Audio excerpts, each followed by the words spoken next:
Hi hello friends, welcome back to media talks. நான் உங்கள் Mounika. So Vijay காவேரியோட அந்த ஒரு சீன் இருக்கு இல்லையா, அதாவது காவேரியும் விஜயும் வந்து சேர்ந்து வாழ ஆரம்பித்தாங்க. நம்ம எல்லாரும் எதிர்பார்த்துட்டு இருந்த அந்த ஒரு ப்ரொமோ சீன், அதாவது வியாழக்கிழமை நடந்துச்சு அந்த எபிசோட், எல்லாரும் ஞாபகம் இருக்கும்னு நினைக்கிறேன்.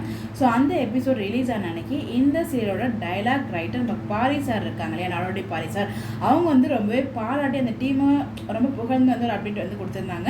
அதாவது இந்த சீன் வந்து எப்படி வந்துச்சு, எப்படி உருவானுச்சு, அதுக்கு பின்னாடி இவ்வளோ என்னென்ன உழைப்புகள்லாம் இருக்குது, அவங்க எல்லாருக்குமே வந்து அழகான அப்டேட் வந்து கொடுத்துருந்தாங்க. அது என்னங்கிறது அந்த வீடியோவில் ஃபுல்லாக பார்க்கலாம். அவர் என்ன சொன்னாங்க அப்படின்னு நான் ஃபுல்லாக சொல்லிடுறேன், என்ன சொல்லியிருந்தாரு அப்படிங்கிறத. பிரியா தம்பி அவர்களின் திரைக்கதையில் மேஜிக் நிகழ்ந்து கொண்டே இருக்கிறது.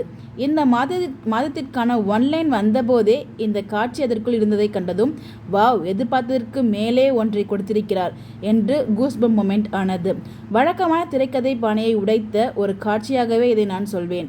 இப்படி ஒரு திரைக்கதை ஆசிரியரோடு இணைந்து பயணிக்க முடிவது என் நல்லூல் அப்படிங்கிற மாதிரி சொல்லியிருக்காங்க. என்னன்னா, ஸோ எப்பயுமே 1 மந்த் வந்துச்சுன்னா அந்த மந்த்ல வந்து ஒரு ஒன்லைன் வந்து சொல்லுவாங்க. ஸோ இந்த மாதத்துக்கான ஒன்லைன் வரும்போது அதுக்குள்ளே இந்த ஒரு லைன் இருந்ததையும் அதை இவ்வளோ அழகாக கொடுக்க முடியும் அப்படின்றத பார்த்து நான் கூஸ்பம் மொமெண்ட்ஸ் ஆனேன். அவங்க கூட இணைந்து நான் வந்து ஒர்க் பண்ணுறதுக்கு நான் ரொம்பவே மகிழ்ச்சியாக ஃபீல் பண்ண அப்படின்னா நல்லூல் அப்படிங்கிற மாதிரி போட்டிருக்காங்க. பேசி பேசி அப்படியே அவர்கள் ஒன்றாகிறார்கள் என்று அந்த காட்சியை உருவாக்கி கொடுத்தார். அவர்கள் அங்கே என்ன பேசினால் சரியாக இருக்கும், எந்த அளவு அவர்களை பேச வைத்தால் சரியாக இருக்கும் என்று வசனகர்த்தாவாக என்னுடைய பங்களிப்பை நான் கொடுத்திருந்தேன்.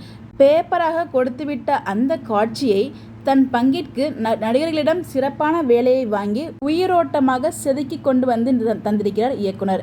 இப்படி ஒரு ப்ராஜெக்டில் நானும் ஒரு பார்ட்டாக இருப்பதில் மகிழ்கிறேன் அப்படிங்கிற மாதிரி வந்து அவங்க பிரியா தம்பி மேம்லேருந்து நடிகர்கள் வரைக்கும், அதாவது எந்த சீன் எங்கே ஸ்டார்ட் ஆகி எங்கே எண்ட் ஆச்சோ அது எல்லாத்தையுமே ரொம்ப அழகாக ஒவ்வொருத்தரும் வந்து பாராட்டி சொல்லியிருக்காங்க. ஸோ பிரியா தம்பி மேம் சொன்ன அந்த ஒன்லைன், அதை இவங்க வந்து ஒரு டயலாகாக கொண்டு வந்தது, அது பேப்பராக கொடுத்ததை வந்து டேரக்டர் வந்து நடிக்க வச்சது, செதுக்க வச்சது, உருவாக்கினது எல்லாத்தையும் வந்து ரொம்ப அழகாக வந்து அந்த சீன் எப்படி உருவான விஷயத்தை வந்து ரொம்ப அழகாக வந்து பெருமைப்படுத்திருக்காங்க. ஸோ வந்து இந்த ஒரு ப்ராஜெக்டில் நான் இருக்கிறது ரொம்பவே பெருமை பாராட்டு அப்படின்னு சொல்லியிருக்காங்க. அவங்க கூட ஒர்க் பண்ணது ரொம்பவே பெருமையாக இருக்குதுன்னு சொல்லியிருக்காங்க.